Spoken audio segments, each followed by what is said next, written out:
It happened in broad daylight, right in front of the scaffolding. No closed doors, no hushed voices, just the raw, ugly sound of power being abused in public. "Maybe stick to measuring tape and coffee runs," he snapped. The site fell silent.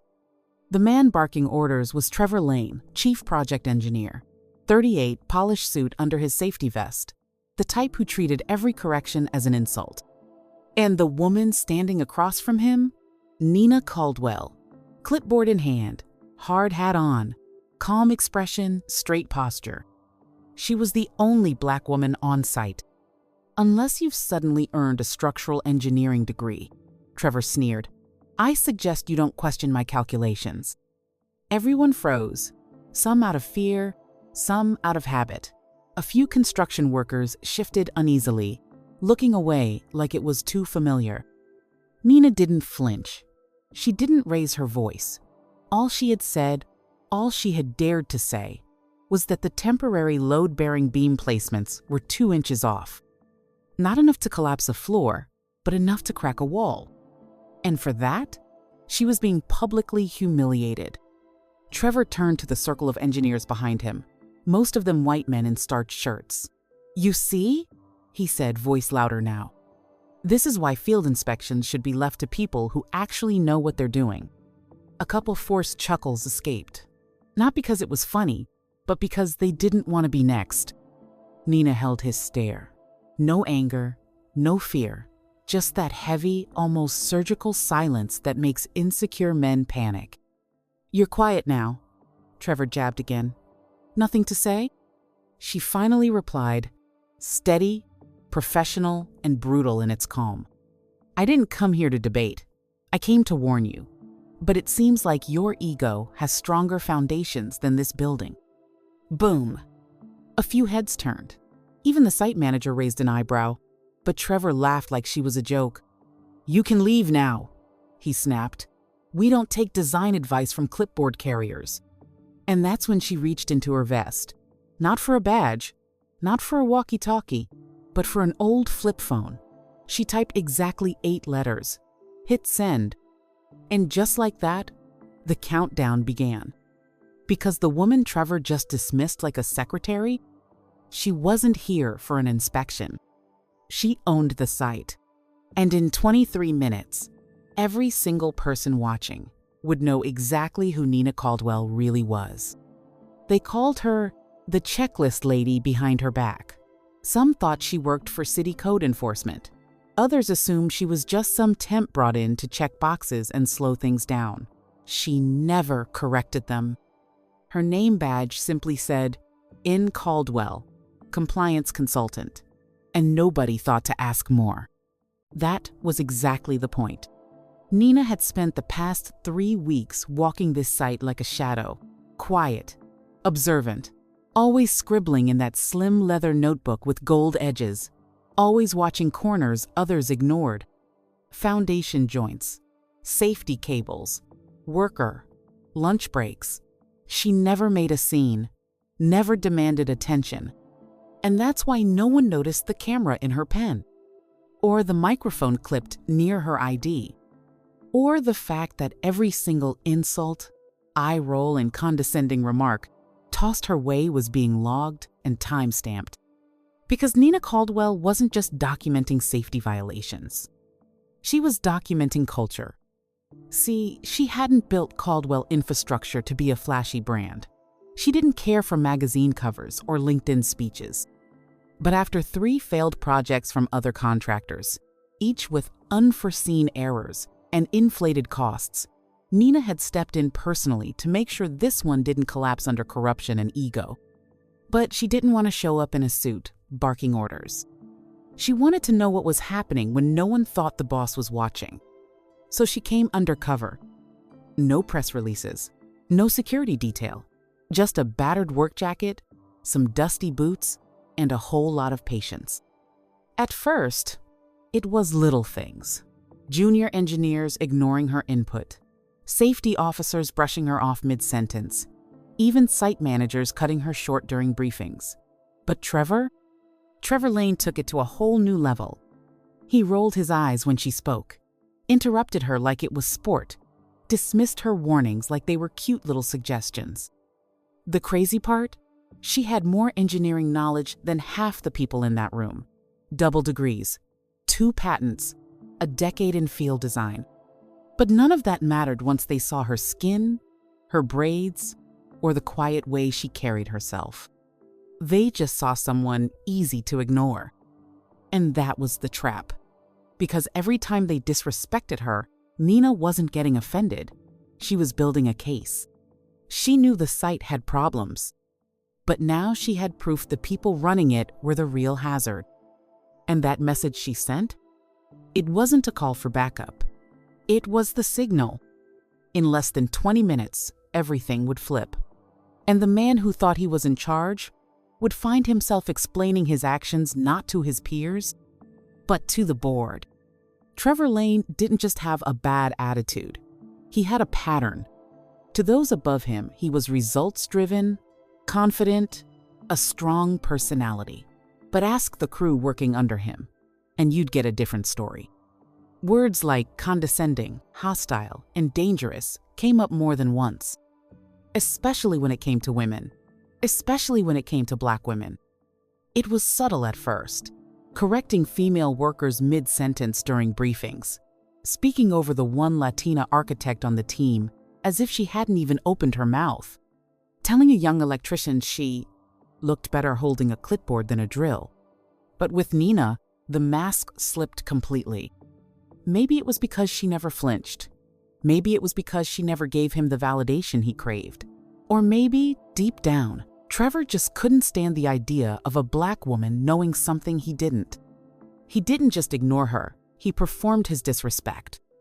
Loud, public, almost theatrical. During a recent walkthrough, she pointed out that a column's concrete wasn't cured properly. Trevor rolled his eyes and said, "Sweetheart, why don't you let the men handle structural issues?" The workers standing nearby chuckled nervously. No one corrected him. In another meeting, when Nina calmly suggested rechecking torque settings on the load-bearing frames, he muttered, "Here we go again with the inspector for hire, trying to act like an engineer." HR received complaints. Plenty of them. But none ever stuck. Trevor knew how to stay just inside the line. He used sarcasm instead of slurs, technical jargon instead of open insults. He laughed off every incident as banter or just being direct. And to the corporate brass, Trevor looked like gold. Projects on time. Reports clean. 0 complaints, because anyone who tried to file one either got pushed out or reassigned. What they didn't know, what they never bothered to see, was that their star engineer had built a toxic empire, one where silence was survival, and speaking up meant getting burned. Until Nina. Because Nina wasn't an intern. She wasn't a temp. She wasn't here to prove herself. She already owned the building. And while Trevor was mocking her degree, she was cross-checking the scaffolding tension records with drone footage and sensor data. While he was sneering about clipboard ladies, she was sending private audits to the boardroom upstairs. He had no idea. Because men like Trevor never imagine the person they're humiliating might be holding the keys to their future. But the clock was ticking now. And his time at the top? It was about to run out. This wasn't just a clash of egos. It wasn't about pride. It was about concrete, pressure, weight, real lives. What Nina tried to point out, calmly, professionally, and without drawing attention, was a simple structural flaw, a shift in load-bearing alignment in the east wing scaffolding. The error? Barely 2 inches. But in construction, 2 inches is the difference between a stable frame and a partial collapse. Especially when that error affects the beam that holds a segment of the roof where 20 workers would be standing later that week. Nina didn't go in guns blazing. She didn't call out anyone by name. She just did what a responsible site supervisor should do. She flagged it. She reviewed the blueprint, checked the stress points, noted the torque discrepancies. Then she did the most dangerous thing a Black woman can do in a room full of arrogant men. She told the truth. And Trevor? He made it a joke. She's been reading engineering blogs again, he smirked during the morning safety meeting. Next thing you know, she'll be telling us how to mix concrete too. The team laughed. Not because it was funny, but because no one wanted to be the next target. Even the junior engineer who privately admitted to Nina that he noticed the same misalignment kept his mouth shut during the meeting. He stared at the ground while she stood alone. But Nina wasn't looking for applause. She wasn't even trying to be right. She was trying to protect people. She knew what could happen. She'd seen it before. On a job 5 years ago in Houston, one faulty foundation crack cost a 19-year-old mason his legs. Nobody had listened then either. And she still carried his mother's voicemail in her phone. She replayed it every time someone like Trevor told her to sit down. So when Trevor waved her off, told her to go double-check the vending machine instead of the structure, Nina didn't argue. She didn't plead. She just circled the flaw on her copy of the plan, folded it, and slipped it into her notebook. Then she looked at him, not with rage, not with frustration, but with that unnerving calm again. The one that says, "I gave you your chance." And that flip phone? It buzzed 5 minutes later. Message received. Inspection team inbound. 17 minutes until impact. It was just a text. No drama, no sirens, no panic in her eyes. Nina simply stepped outside the meeting zone, leaned casually against the rusted guardrail overlooking the staging area, pulled out that old flip phone, not a smartphone, not some shiny corporate-issued device, and typed a message. 8 characters. Re-15. Green. Then she closed the phone like it was nothing. Because to her, it wasn't nothing. It was a trigger. Most people on that site didn't even know Caldwell Infrastructure had an internal audit division that could mobilize faster than OSHA. They didn't know Nina had installed private sensors on the scaffolding 2 nights earlier after hours, just to be sure. They didn't know she'd already briefed the executive board about recurring violations on this project, or that they were watching. But Trevor didn't know any of that. He just kept talking.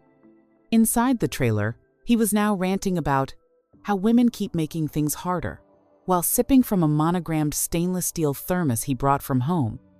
The kind you only carry when you think you'll never spill. Her? He laughed to his assistant.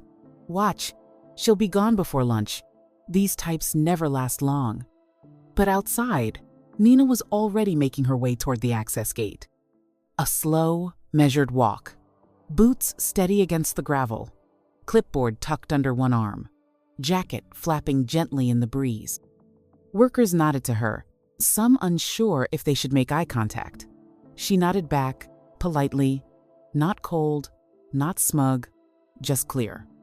Then, 15 minutes later, right on schedule, the black SUV rolled in.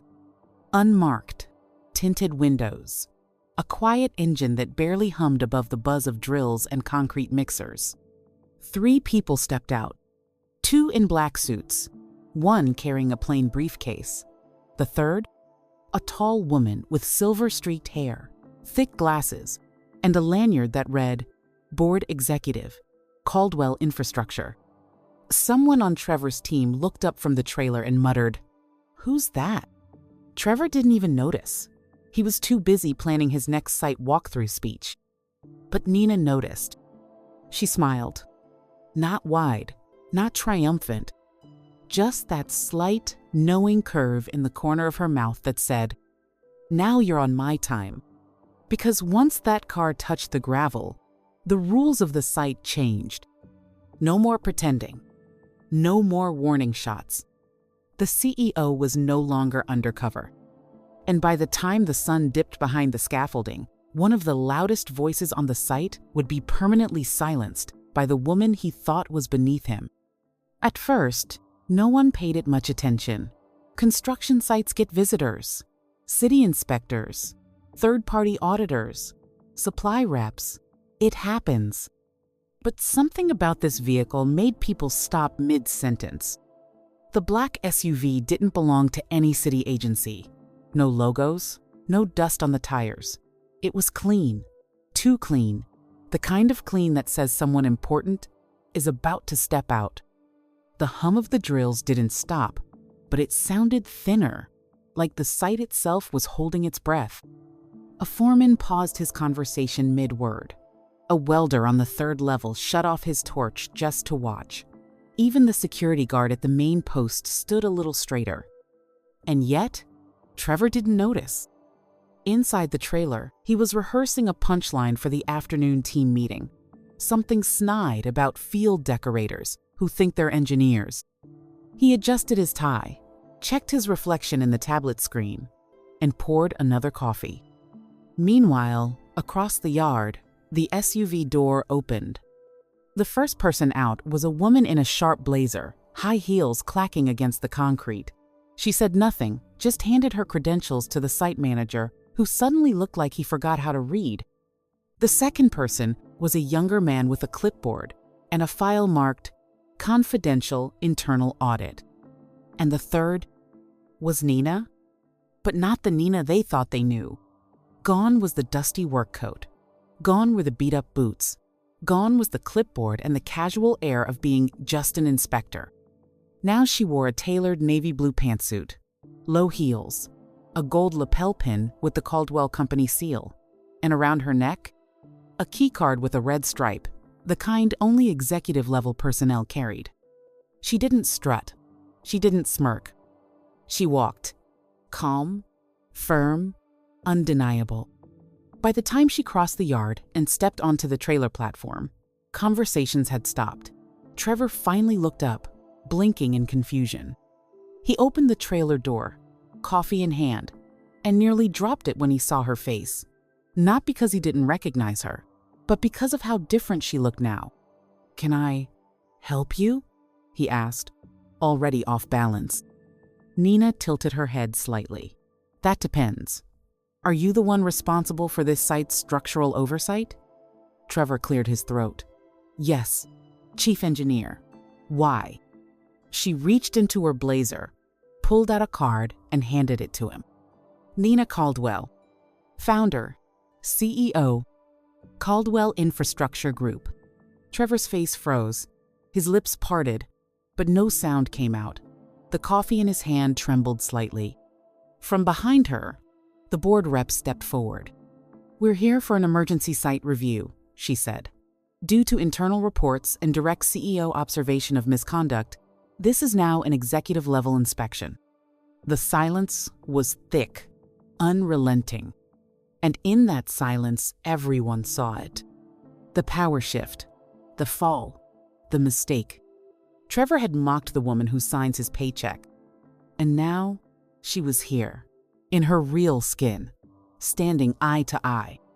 The same woman he told to stay in her lane was now here to decide if he would keep his job. The card in Trevor's hand might as well have been a grenade. He kept staring at it, as if the words might rearrange themselves into something safer. Founder, CEO, Caldwell Infrastructure. Nina didn't say a word. She let the silence do the talking. Let him drown in it. He finally looked up, trying to laugh. A weak, cracked sound. "Wait, you're serious?" he stammered. "You're her?" Nina didn't blink. "I'm Nina Caldwell. I built this company from the ground up, and I've been watching this site for weeks. Watching you." The air in the trailer thickened. The engineers behind Trevor shifted uncomfortably. Some lowered their heads. A few glanced at each other, suddenly realizing how many times they'd joined in on the jokes, the interruptions, the condescending chuckles. Nina turned, addressing them all, not angrily, not theatrically, just with clarity.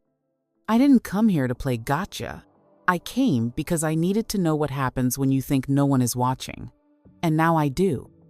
Trevor tried again. "Look, if I'd known who you were, obviously Nina cut him off. "That's exactly the problem, Trevor. You treated me like trash because you didn't know who I was. Because to you, a black woman with a clipboard must be a problem, or a joke, or invisible." He opened his mouth again, but the board rep stepped forward, this time with a folder. Inside, video recordings, site memos, blueprint annotations, and 3 separate reports, all showing that Nina had not only identified the structural flaw correctly, but that Trevor had repeatedly overruled her warnings and manipulated risk documentation to hide the delay. The silence was no longer awkward. It was heavy, final. A younger engineer standing behind Trevor took a quiet step back, as if the ground beneath the chief engineer had just shifted. And in a way, it had. Because for the first time since this project began, everyone on that site, the welders, the site manager, the interns, was looking at Nina not with confusion, but with clarity. She wasn't the compliance lady. She wasn't a paper pusher. She was the one who signed the contracts, the one who built the culture, the one who owned the concrete beneath their feet. Trevor tried one last desperate attempt. Listen, this is a misunderstanding. Nina turned, calm, final. No, Trevor, this is a reckoning. And when she said that word, reckoning, he finally understood. This wasn't just a bad day at work. This was the end of his career, and the beginning of a story that would be told for years. Trevor's mouth moved faster than his mind could keep up. This was all just miscommunication, he insisted. I was under pressure. We've got deadlines. I didn't know you were the CEO. If I had... Nina didn't flinch. She didn't need to. Across the trailer, the audit director set a thick folder on the table and opened it with a calm, quiet authority that made the air feel like glass. Mr. Lane, she began, we have documentation of 3 ignored safety flags, 2 falsified inspection reports, and an internal message where you called the structural concern a minor annoyance from the diversity hire.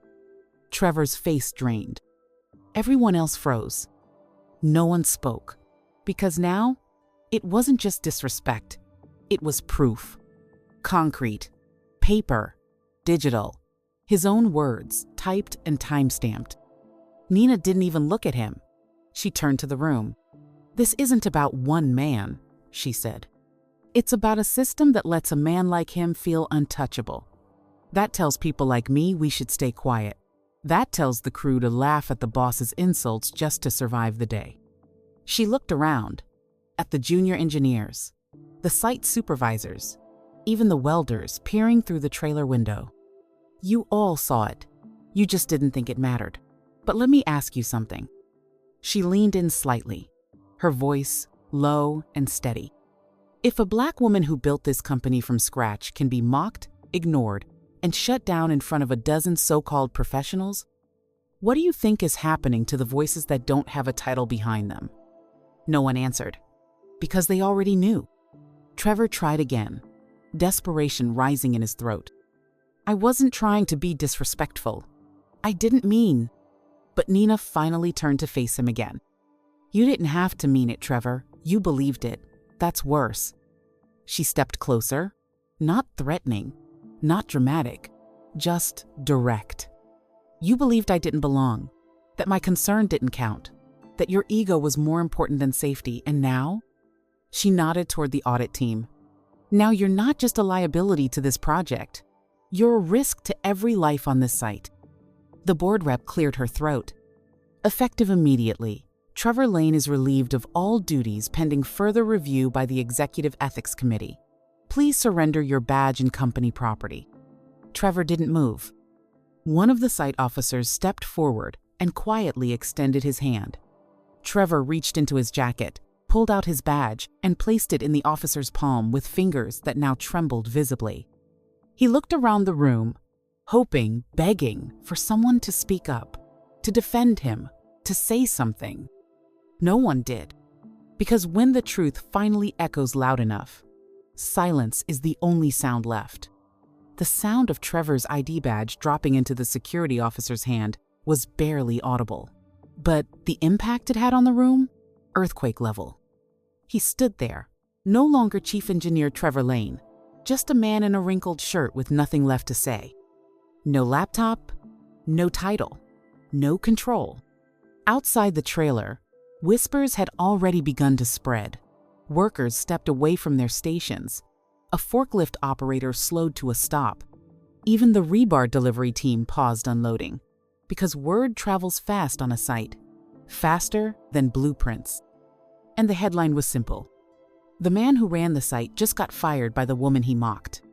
As Trevor stepped out of the trailer, escorted by security, his posture had changed. Gone was the smug confidence, the shoulders pulled back, the knowing smirk. Now, he looked like he was shrinking into his own shadow. He avoided eye contact, but the crowd didn't look away. Not this time. The same crew he used to interrupt, talk over, intimidate, they weren't laughing. They weren't sneering. They were just watching. And for the first time, he saw the cost of everything he'd done. It wasn't the firing that cut deepest. It was the quiet, the realization that nobody was sad to see him go, that nobody jumped in to defend him, that nobody thought he was the victim. He reached his car, opened the door with shaking hands, and sat inside, but didn't drive. He just sat, staring out at the very site where he once barked orders like a general on a battlefield. And now, he couldn't even step foot on it. Back inside the trailer, Nina stood tall, not triumphant, not smug, just present. She turned to the crew, the engineers, the assistants, the silent majority. "Let this be clear," she said, her voice steady but firm. "Respect is not optional on my sites. Safety is not a suggestion, and your title does not give you permission to erase other people's voices." A few heads nodded. One man, a young black apprentice who had been silent the entire time, whispered, "Finally." Nina walked out onto the platform, into full view of the site. The same yard where she'd once been dismissed as a clipboard-carrying nuisance now fell silent in her presence. And with one look, one nod, she reclaimed every ounce of dignity Trevor tried to take. The site hadn't just shifted structurally, it had shifted culturally. And every person standing on that concrete now knew one truth. Nina Caldwell doesn't just build buildings. She tears down arrogance brick by brick. The site gathered around like it wasn't just a workplace anymore, but a courtroom, a stage, a classroom. And standing at the center of it all was Nina Caldwell. No podium, no microphone. Just a woman in a navy blue suit, her boots still coated with dust, and her voice steady as steel. She didn't raise it. She didn't need to. Because when someone speaks with truth, the silence listens. "I know what some of you are thinking," she began. "That what happened today was about ego, about a takedown, about power. But let me tell you something." She scanned the crowd, welders, engineers, interns, supply runners, every rank, every color, every face. This wasn't about revenge. It was about standards. She held up a small, rolled blueprint in her hand, the same one Trevor had mocked. "This line right here? It's off by 2 inches. Some of you knew it. Most of you said nothing. And you know why?" A few people looked down. Because for too long, people like Trevor Lane made silence a survival tactic. He made it easier to stay quiet than to speak up. But silence doesn't build structures. It buries them. She paused. Let it breathe. Let the weight of that sentence settle in. So starting today, we change that. Murmurs rippled. People leaned in. Nina pulled out a document. Not thick, not flashy, just 1 page. But it would change everything. "This is a new policy," she said, "effective immediately across all Caldwell Infrastructure projects. Any worker at any level can file a direct structural concern anonymously to the Executive Review Board. No chain of command, no retaliation. Every single report will be reviewed within 48 hours, by me or by someone who answers directly to me." No one clapped. Not yet. They were still absorbing it. "Second," she continued, "for every approved fix based on a worker submitted concern, that worker will receive a bonus equal to the value of the cost savings. Because expertise doesn't always come in a lab coat. Sometimes it comes in steel-toed boots. Now the murmurs turned into nods, whispers, quiet exhalations of disbelief and relief. And finally, Nina said, her tone softening, "I want to say something to the ones who felt ignored, the ones who've been talked over, disrespected, or underestimated, especially the women, especially the black and brown voices who've been buried under concrete ceilings. You are seen, you are heard, and you matter." A pause. Then, finally, a spark, a single clap, then another, then a wave of applause, uncoordinated, rising like a structure, finally taking form. It wasn't about cheering Trevor's fall. It was about recognizing Nina's rise and everything she stood for. No flashy headlines, no revenge parade. Just policy, power, and permanent change. As the workers returned to their stations, something had shifted in the foundation, not of the building, but of the culture. And back in the office, someone quietly took down the site's old slogan, "Efficiency over everything." In its place, a new one was installed. "We build with respect." And as for Nina, she didn't pose for a photo. She just picked up her helmet, tucked the revised blueprint under her arm, and got back to work. Because justice didn't need a crown. It just needed someone brave enough to carry the weight and know exactly where it belonged. If this story moved you, drop a comment below. Would you have given Trevor a second chance? Or did Nina do what every leader should? Don't forget to like, share, and subscribe for more stories that prove real power doesn't always wear a suit. Sometimes it carries a clipboard.